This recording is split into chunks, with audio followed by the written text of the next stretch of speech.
আমি প্রথমে কোরআন শিক্ষা সোসাইটির কৃতজ্ঞতা জ্ঞাপন করছি। তারা আমাকে সম্মানিত করেছেন। মূলত আমার একটা কর্মকে, একটা কাজকে তারা সম্মান দিয়েছেন, এবং এটি আমি জানি না যে আমি কতটুকু করতে পেরেছি, তবে আমি চেষ্টা করেছি। বর্তমানে উম্মার যেই সমস্যা, সংকট, মুসলিম উম্মাহ আজকে আমরা যেই সংকটে নিপতিত, তার সবচেয়ে বড় গভীর জায়গাটাই হলো যে আমাদের অনৈক্য, আমাদের মধ্যকার পারস্পরিক মতবিরোধ। বারংবার আল্লাহ পাক রব্বুল আলামিন আমাদেরকে তাকিদ করেছেন কোরআনে কারীমের মধ্যে, ওয়াতাসিমু বিহাবলিল্লাহি জামিআন ওয়া লা তাফাররাকু। ঐক্যের জন্য আমাদেরকে তাকিদ করা হয়েছে। আমাদের মধ্যে ইসলামের যে অনন্যতা, ইসলামের যে সৌন্দর্য, সেটা হলো যে এখানে মতবিরোধের, মত পার্থক্যের সুযোগ রাখা হয়েছে। মত পার্থক্য তার আপন জায়গায় থাকবে। ইসলামের যে মূল ভিত্তি, বুনিয়াদ, কোরআন এবং হাদিস, সেখানেই মুসলমানদের মধ্যে শাখাগত বিষয়ে মত পার্থক্যের জায়গা রাখা হয়েছে, অবকাশ রাখা হয়েছে, এবং এটাকে উৎসাহিতও করা হয়েছে।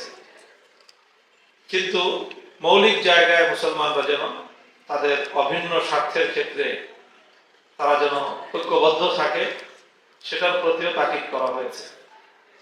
ইসলামে ঐক্যের যে বুনিয়াদ বর্ণনা করা হয়েছে কোরআনে কারীমের মধ্যে অত্যন্ত দ্ব্যর্থহীন ভাষায়, সেটা হলো ওয়া আহলাল কিতাব তাআলু ইলা কালিমাতিন সাওয়াইন বাইনানা ওয়া বাইনাকুম আল্লা না'বুদা ইল্লাল্লাহ ওয়া লা নুশরিকা বিহি শাইআ। অর্থাৎ তাওহীদের ভিত্তিতে যে ঐক্যের যে বুনিয়াদ আল্লাহ কোরআন কায়েম করেছে, সেখানে অমুসলিমদেরকে পর্যন্ত, যারা আহলে কিতাব, তাদেরকে পর্যন্ত ঐক্যের একটা জায়গায় আহ্বান জানানো হয়েছে। এ থেকে প্রতীয়মান হয় যে যেখানে ঈমানের ভিত্তিতে যাদের মধ্যে কোনো মতভেদ নেই, মত পার্থক্য নেই, আমরা যাদেরকে অন্তত ন্যূনতম ঈমানদার মনে করি, যাদের ব্যাপারে, ঈমানের ব্যাপারে অন্তত আমাদের মত পার্থক্য নেই, সেই জায়গাটায় যদি আমরা ঐক্যবদ্ধ থাকতে না পারি, এর চেয়ে আমাদের জন্য ব্যর্থতা এবং এর চেয়ে আমাদের জন্য দুঃখজনক আর কিছুই হতে পারে না। যখন সারা পৃথিবীতে মুসলমানদেরকে ছিন্ন ভিন্ন করার জন্য সকল ষড়যন্ত্র এবং সকল ষড়যন্ত্রকারীরা ঐক্যবদ্ধ, তখন আমরা যদি ইসলামের নিশানকে, ইসলামের ঝান্ডাকে সমুন্নত করার জন্য ঐক্যবদ্ধ থাকতে না পারি, ইতিহাস আমাদেরকে ক্ষমা করবে না।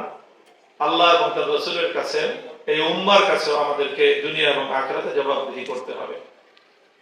সেই জবাবদিহিতার জায়গা থেকে আমি দীর্ঘদিন ধরেই এই স্বপ্ন লালন করি। আমি আমার ক্ষুদ্র জায়গা থেকে, আমি ছোট্ট মানুষ হিসেবে, যে আমাকে আল্লাহ যদি কখনো ভূমিকা রাখার সুযোগ দান করেন, তাহলে আমি বাংলাদেশে সামাজিক এবং রাজনৈতিক জায়গায় আমরা যতগুলো স্কুল অফ থট অনুসরণকারী, বিভিন্ন আনুষঙ্গিক শাখাগত মত পার্থক্য সহ আমাদের যতগুলো ধর্মীয় কমিউনিটি আছে, সবগুলোকে অন্তত রাজনৈতিক জায়গায় ঐক্যবদ্ধ করে বাংলাদেশে রাষ্ট্র ব্যবস্থায় ইসলামকে বিজয়ী করার জন্য এবং একটি ইসলামী রাষ্ট্র প্রতিষ্ঠার জন্য আমরা যেন কাজ করতে পারি, সেই জায়গাটায় আমি নিজে ব্যক্তিগতভাবে ভূমিকা রাখার জন্য দীর্ঘ প্রায় বহু বছর ধরে আমি আমার তিল তিল করে স্বপ্ন লালন করে চলছি।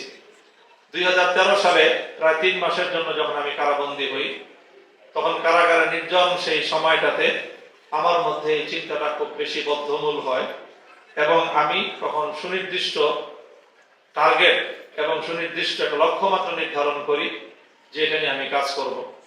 আলহামদুলিল্লাহ, এক যুগের ব্যবধানে বাংলাদেশের ত্রয়োদশ জাতীয় সংসদ নির্বাচনকে কেন্দ্র করে গোটা জাতি যখন একটা স্বপ্ন দেখছিল ঐক্যবদ্ধ ভাবে ইসলামের ঝান্ডাকে সমুন্নত রাখার, তো সেই জায়গাটাতে আল্লাহ পাক আমাকেও কিছু ভূমিকা পালন করার সুযোগ দিয়েছেন। সেজন্য আমি মহান আল্লাহ পাক রব্বুল আলামিনের কাছে শুকরগুজারি আদায় করছি এবং আমাদের এই সম্মিলিত প্রয়াসকে সম্মানিত করে বাংলাদেশ কোরআন শিক্ষা সোসাইটি এটাকে যে উৎসাহিত করলো, সেটা আগামী দিনে যেন আরো নতুন এবং আরো বেশি শক্তিশালী ঐক্যের ভিত আমরা যেন বাংলাদেশে প্রতিষ্ঠিত করতে পারি এবং আমাদের পাশাপাশি অন্য যারা কাজ করছেন তারাও যেন আরো ভালোভাবে আমাদের যতটুকু দুর্বলতা রয়ে গেছে সেটাকেও যেন আমরা ওভারকাম করতে পারি, সেই সহযোগিতার সকলের কাছে আহ্বান এবং আল্লাহ পাক রব্বুল আলামিনের কাছে সেই দোয়া কামনা করে আমি আমার বক্তব্য শেষ করছি। বাংলাদেশ কোরআন শিক্ষা সোসাইটিকে আল্লাহ পাক কবুল করুন এবং প্রতিটি ভালো কাজে এভাবে উৎসাহিত করার, সহযোগিতা করার, এনকারেজ করার জন্য এই প্রতিষ্ঠানকে আল্লাহ পাক দিন দিন উত্তরোত্তর আরো উন্নতি এবং সমৃদ্ধি দান করুন। ওয়া আখিরু দাওয়ানা আলহামদুলিল্লাহি রাব্বিল আলামিন। আসসালামু আলাইকুম ওয়া রাহমাতুল্লাহ।